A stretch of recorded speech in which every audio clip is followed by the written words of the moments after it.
আগেই বলেছি, কে শুনে কার কথা। আরে শুটিং থেকে বাসায় ফেরার পথে ছিনতাইকারীর কবলে পড়েছেন ছোট পর্দার অভিনেতা হারুনুর রশিদ বান্টি। ১ মার্চ দিবাগত রাত ১১টার দিকে রাজধানীর ৩০০ ফিটে ছিনতাইয়ের শিকার হন তিনি। তবে এই ঘটনায় ছিনতাইকারীরা তাকে চিনে ফেলায় বড় ক্ষতি থেকে রক্ষা পেয়েছেন। এই ঘটনায় ফেসবুক স্ট্যাটাসে বিষয়টি জানান হারুনুর রশিদ। সেখানে তিনি লিখেছেন, কাঞ্চন ৩০০ ফিট থেকে কুড়িল বিশ্ব রোড, রাত বিরাতে সাবধানে। আজকে আমি কট খেয়েছি, কাল আপনি খেতে পারেন। ওই রোডে রাতে সিএনজি স্টার্ট বন্ধ হলে ধরে নেবেন আপনি কট, যেমনটা আমার হয়েছে। শরীরের উপর দিয়া যায় নাই, টাকার উপর দিয়ে গেছে।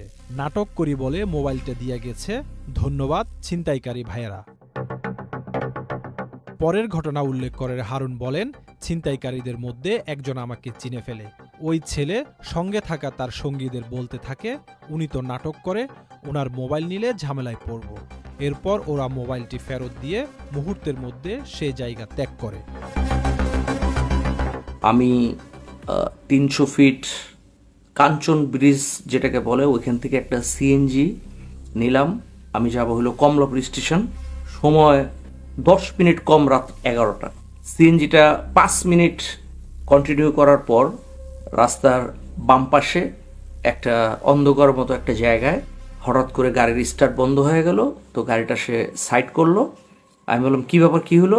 কয়, আমার মনে হয় একটু ঝামেলা হয়েছে, আমি দেখতেছি। উনি গাড়িটা সাইড করলো, তখনই আমার একটু খটকা লাগছে। তো যাই হোক, উনি গাড়িটা সাইড করলো। উনি গাড়ির ওনারা যেটা করে আর কি, দেখতে এইটি করতেছে। খুব অল্প সময়ের ভিতরেই তার পাশে যে একটা শাখা রোড আছে, মেইন রোডের সাথে শাখা রোড, সেই রোড থেকে 2টা বাইক আসছে। 2টা বাইকের মধ্যে 4 জন একদম ইয়াং ছেলে আর কি।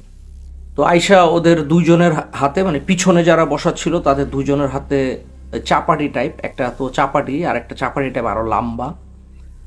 তো একজনে এরকম করতেছিল। আমি বললাম, ভাই আমার ক্ষতি করার দরকার নাই, আপনারা সব কিছু নিয়ে যান। তো একজন সিএনজির ভিতর থেকে আমার ব্যাগটা বের করলো। তো ব্যাগের 2টা চেন খুইলা তারা দেখলো। তো বললো যে জামা কাপড় ছাড়া কিছু নাই, কয় থাক বাদ দে। আরেকজনও তো আমাকে ধরেই রাখছে। সে আমার মানি ব্যাগটা নিল, আমার মোবাইলটা নিল, আরও চেক টেক করে দেখলো আমার কাছে আরও কিছু আছে কিনা। তো মানি ব্যাগে তো দেখলো যে টাকাগুলো আছে, টাকা নিল। কার্ড আছে কিনা আমার জিজ্ঞেস করলো। আমি বললাম কার্ড নাই। তো এই জন্য মানি ব্যাগটা আমার দিয়ে দিচ্ছে। তো হঠাৎ করে একটা ছেলে আর একটা ছেলেকে বলতেছে যে উনি তো নাটক করে, ওনার মোবাইল নিলে তো ঝামেলায় পড়বো আমরা, ওনার মোবাইল নেওয়ার দরকার নেই, বাদ দে, চল তাড়াতাড়ি চল। তো তাড়াতাড়ি ওরা চলে গেল। ওরা চলে যাওয়ার আগেই ওরা সিএনজি আলারে বলছে টান্দ। তো ওরা যাওয়ার 10 সেকেন্ড 15 সেকেন্ড আগে সিএনজি আলা গেছে আর কি। তো ওরা নিয়ে চলে গেছে।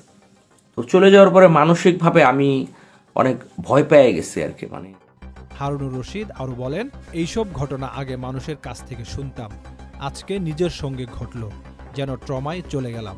অসহায় অবস্থায় ফুটপাতের মধ্যে বসে পড়লাম। এরপর একটা গাড়ি থামালাম। লোকটা আমাকে কুড়িল বিশ্ব রোডে নামিয়ে দিল।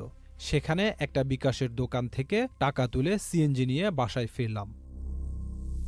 এই ঘটনায় এখনও কোনো মামলার পদক্ষেপ নেননি বলে জানিয়েছেন এই অভিনেতা। Mohammad Zubair, Channel i online.